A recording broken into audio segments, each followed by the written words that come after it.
الله يعطيكم العافية. رح ناخد سوا تحقق من فهمك درس نسب زوايا شهيرة بعد ما انتهينا من شرح الدرس. فعم بيقول لي بالسؤال الأول من تحقق من فهمك قال ABCD مربع طول ضلعه ايه؟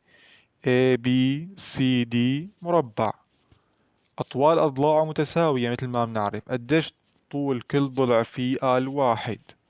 ما بيهمني 1 سنتي 1 متر، طبعا أنا راسمه أكتر من واحد مشان يوضح بالرسم، يعني عامل له تكبير، بس هو فرضيا 1 سنتيمتر متر ما بيهمنا. فسائلني هو طبعا، وهذا شو بنسميه قطر المربع يلي بيصل بين زاويتين متقابلتين AC أو DB. هو راسم لي هذا بس. قال ما قياس الزاوية BAC؟ BAC قديش قياسها؟ هلا شايفين معي هالمثلث هذا المثلث شو وضعه اللي هون اللي هو ABC متساوي الساقين. قال ليش متساوي الساقين؟ لأنه هذا الضلع بيساوي هذا الضلع، إنه هدول الاثنين ضلعين بالمربع وأضلاع المربع كلها متساوية. معناها بقول له أنا إنه المثلث ABC شبه متساوي الساقين. فهذا يعطي أن زاويتي القاعدة، تذكرتوها الخاصية هي، زاويتي القاعدة متساويتان. وين زاويتي القاعدة؟ هدول، هي اسمها زاوية قاعدة وهي كمان زاوية قاعدة. هدول الساقين والضلع الثالثة بالمثلث هاد بنسميها قاعدة. وين الزاويتين يلي بجنب القاعدة؟ هدول التنتين. طيب هلا هي 90. شو عرفك 90؟ لأنه هذا مربع كل زاوية فيه حتكون زاوية قائمة، ف90 إجباري. طيب إذا هي 90 معناها أنا عندي A زائد C شو بيساوي؟ قال 180 ناقص 90. أستاذ ليش 180؟ لأنه 180 مجموع قياس زوايا مثلث 180. فأنا رح روح أطرح 180 كلها ناقص هي، فحيطلع عندي هي وهي.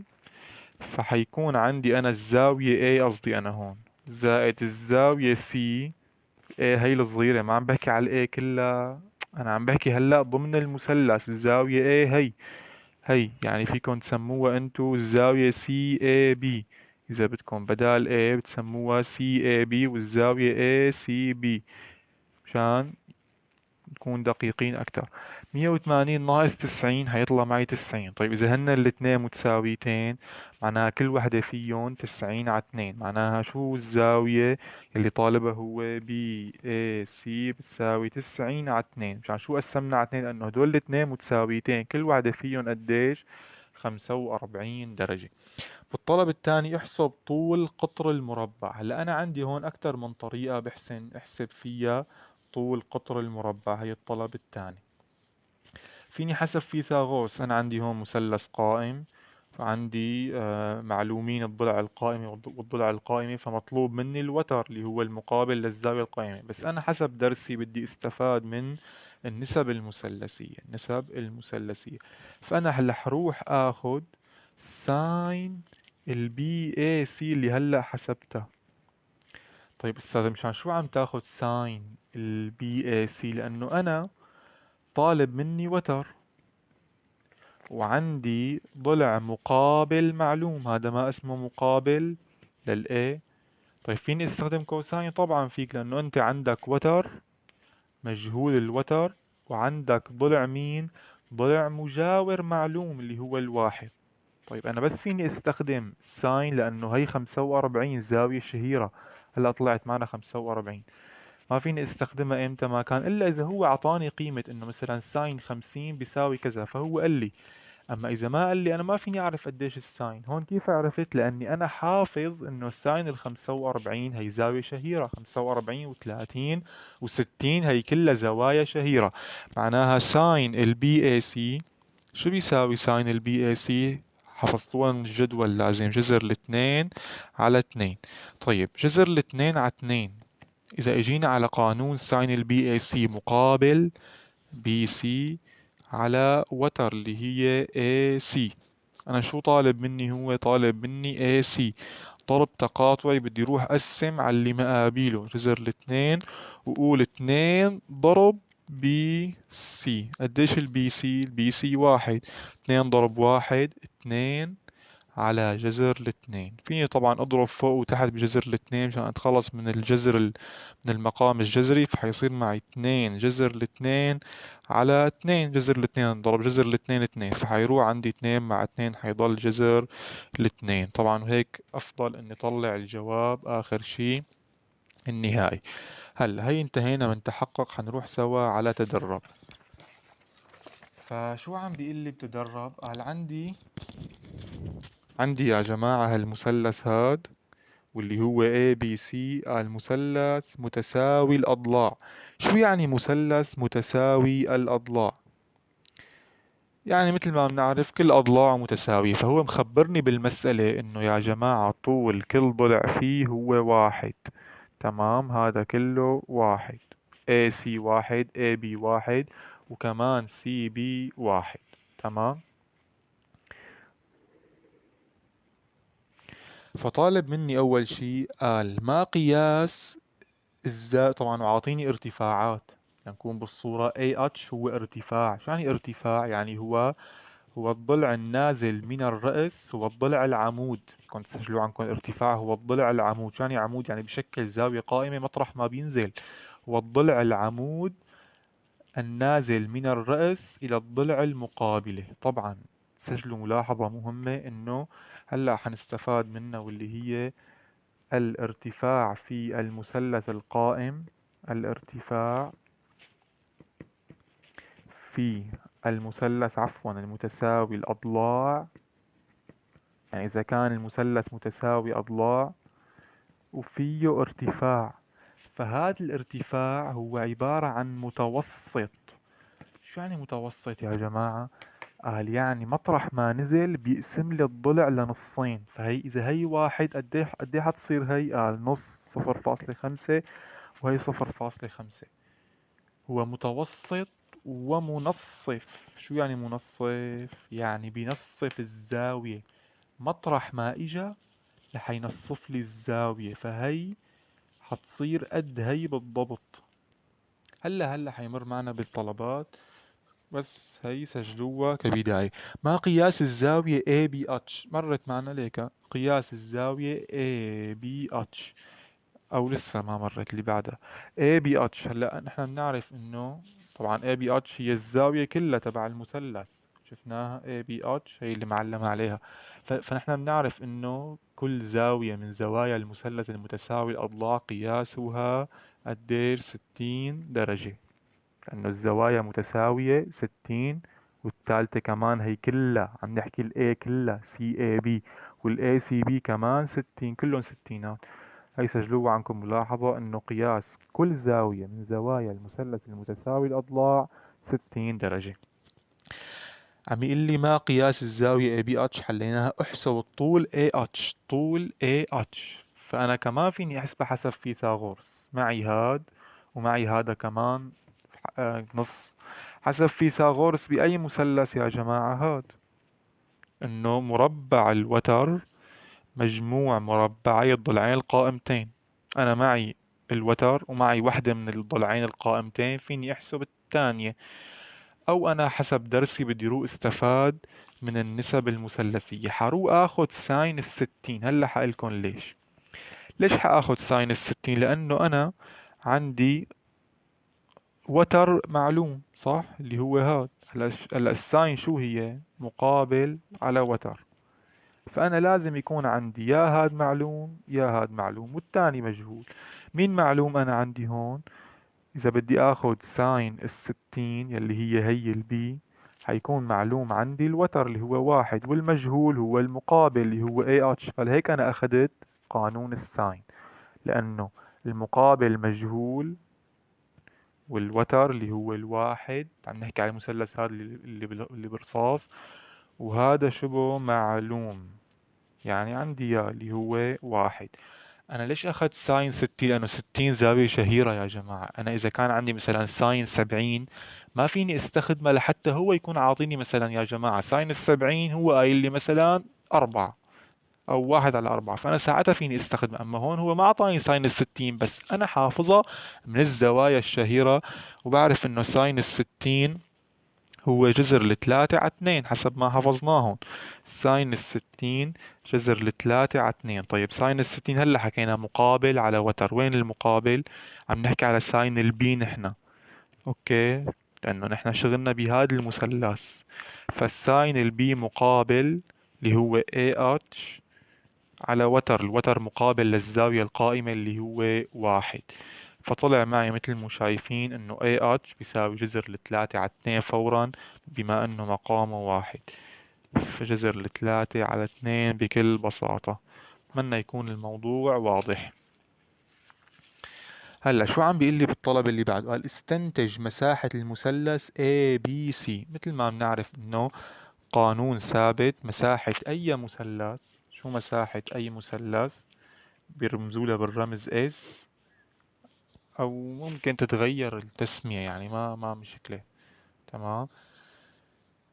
القاعدة ضرب الارتفاع، صح، على 2. هذا هو قانون حساب مساحة المثلث. الارتفاع اللي هو AH هلا حسبناه، طلع معنا جذر ل3/2. جذر ل3/2. قديش القاعدة؟ متطلع على هلا القاعدة، أنا بدي آخذ القاعدة يلي الارتفاع اللي أخذته عم ينزل عليها. هلا أنا فيني آخذ أي وحدة منهم قاعدة، بس أنا بما إني أخذت AH فبدي آخذ القاعدة يلي AH عم ينزل عليها، بسموها المتعلق بها، يعني CB. قديش CB؟ 1. كلها بدي إياها حسب ما هو قال لي إنه طول طول ضلع المثلث، كل ضلع قياسه 1. ف1/2، فجذر ل3/4. بس الاثنين كبسناها لتحت، 2 ضرب 2 4. فهي هي. هلا بالطلب الثاني، ما قياس OBH؟ OBH هلا استخدمناها تبع المنصف. شايفين OBH أي وحدة؟ رح أشر عليها بالأخضر.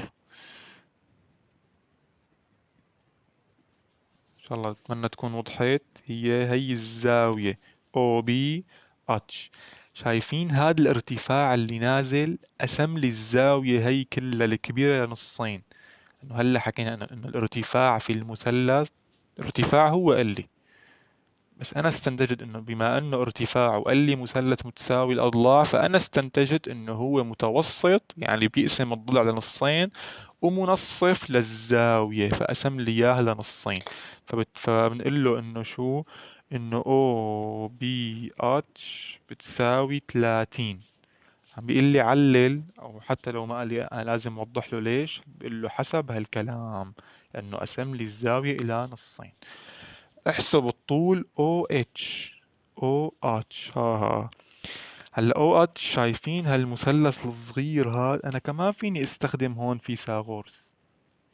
شايفين هالمثلث هذا اللي عم اشر عليه بالبردقاني؟ انا كمان فيني استخدم هون فيثاغورس، لانه عندي هالضلع هي اللي هلا حكينا انه هي نص، لانه الارتفاع متوسط فقسم لي الضلع لنصين، فهاي نص. تمام.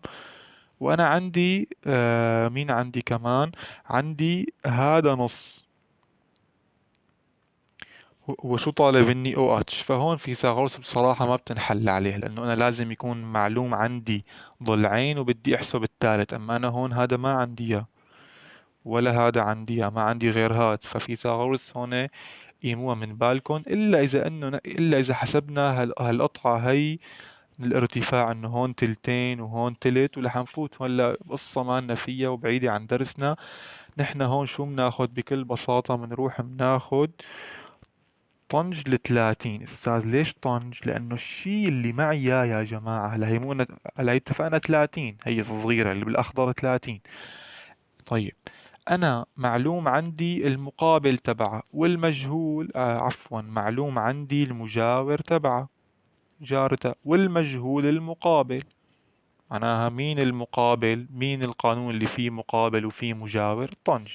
فطنج ال30 بدي يكون حافظه من الجدول اللي أخذناه بالفيديو الماضي، هو جذر ال3 على 3. طيب طنج ال30 هو مين؟ هو مقابل، مين المقابل؟ OH.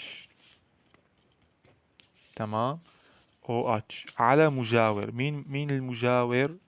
هو HB اللي هو 0.5، أو منعوضها نحن 1/2 أسهل لنا بالحساب. طيب OH شو بيساوي؟ بدي روح أقسم على 3، جذر ال3 ضرب 1/2. هلا جذر ال3 بروح بقول نزل الاثنين بصير 2 ضرب 3، و2 ب3 6، فجذر ال3 على 6. كمان أنا في بإمكاني إني روح أضرب فوق بجذر ال3 وهون بجذر ال3، أنا حر فيني، أو يلي بدكم إياه تخلوها خلوها. فحيصير 3/6 جذر ال3. بدكم تخلوها هيك خلوها، ما في أي مشكلة نهائيا، ما لا قصة بنو. هلا حنروح سوا على السؤال اللي بعده. فعم بيقول لي بالسؤال اللي بعده احسب طول OH، طبعا حسبناها. OBH كمان حسبناها، بس عم نشيك على الشي اللي حسبناه.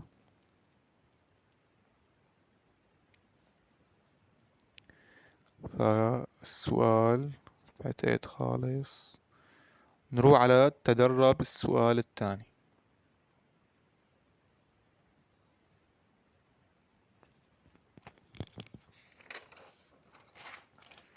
واللي هو طبعا سؤال سهل جدا، وحتلاقوه أسهل من اللي قبله بكتير، ما فيه شي نهائيا.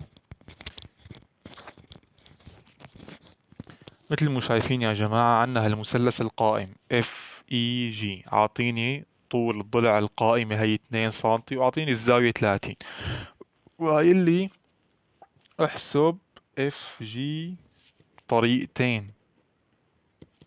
بدي احسب FG بطريقتين. هلا FG انتو شايفين زاوية 30، وشايفين هي 90، صح؟ قائمة، معناها هي 60 بتصفى، كمالة 180، 60، 90 و30 120، 180 60. شو بذكركن هذا؟ تمام، بالمثلث الثلاثيني الستيني. فالمثلث الثلاثيني الستيني في قاعدة شو بتقلي؟ انه طول الضلع المقابلة للزاوية 30 شو بتساوي؟ نصف طول الوتر. وين الضلع المقابلة للزاوية 30؟ على 2 سنتي، هي اف اي، هي اف اي، طول الضلع المقابلة للزاوية 30. شو بتساوي؟ نصف، هاي نصف طول الوتر. وين الوتر؟ مقابل للزاوية القائمة اف جي، هي اف جي. اف اي مع اياها لهون بالعكس، هو اعطاني الضلع المقابلة وانا بدي الوتر. نص اف جي. يلا انا قديش الاف جي؟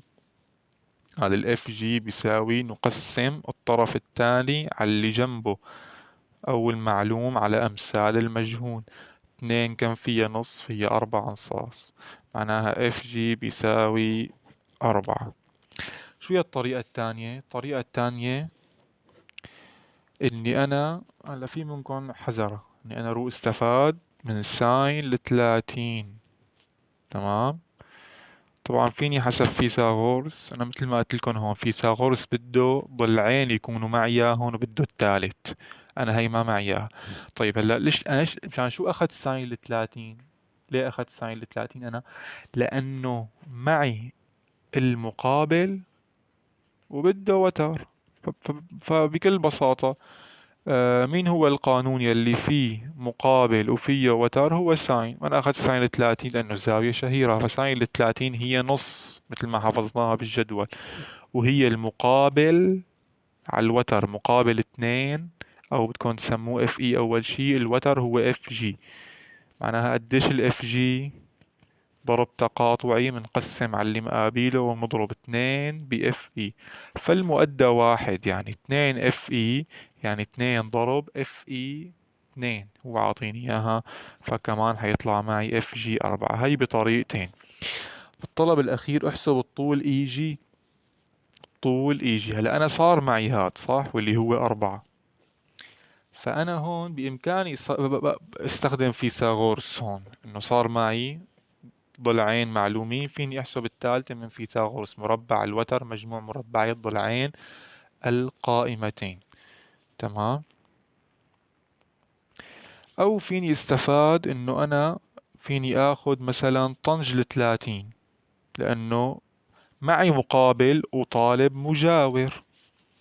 أو فيني آخذ كوساين ل30، معي وتر اللي هلا حسبته وبدي احسب مجاور، بس انا بنصح اني استخدم طنج. ليش؟ لانه هي هو عاطيني اياها بالمسألة، لهيك انا بستخدم مقابل على مجاور. اما هي انا حسبتها هلا، فمشان اتفادى انه اذا كان الطلب هذا غلط ما يطلع الثاني كمان غلط، فانا باخذ الشيء اللي هو اصلا بالمسألة عاطيني اياه، يعني برجع للاساس. فحاخذ طنج مين؟ طنج ل30. طنج ل30 مثل ما حفظناها كمان بالجدول، جذر ل3 على 3. شو بتساوي؟ المقابل اللي هو اف اي على المجاور اللي هو اي جي. فطالب مني هون اي جي، فحروح ضرب تقاطعي بقسم على اللي مقابلها، و3 ضرب اف اي. اف اي معي اياها اللي هي 2، ف3 ضرب 2 على جذر ل3. 3 ب2، بس انا هون عوضت ماشي. اف اي معي اياها 2، 6 على جذر ل3. خذوها قاعدة انه المقام الجذري مقام في جذر اضربه فورا بنفس المقام فوق وتحت. فبصير 6 جذر ل3 على جذر ل3 ضرب جذر ل3. جذر ل3 مربع بيروح التربيع مع الجذر. الشغلات المفروض تكونوا صرتوا معلمين فيها. و6 تقسيم 3 2، وجذر ل3 حينزل مثل ما هو. بتمنى لكم التوفيق، وأي سؤال اسألوني على الرقم هذا، ما ترددوا نهائيا. ومشان تعم الفائدة وتوصل المعلومة لكل الطلاب، اشتركوا بالقناة، وإعجاب لطيف وتعليق ظريف منكم. الله يعطيكم ألف عافية.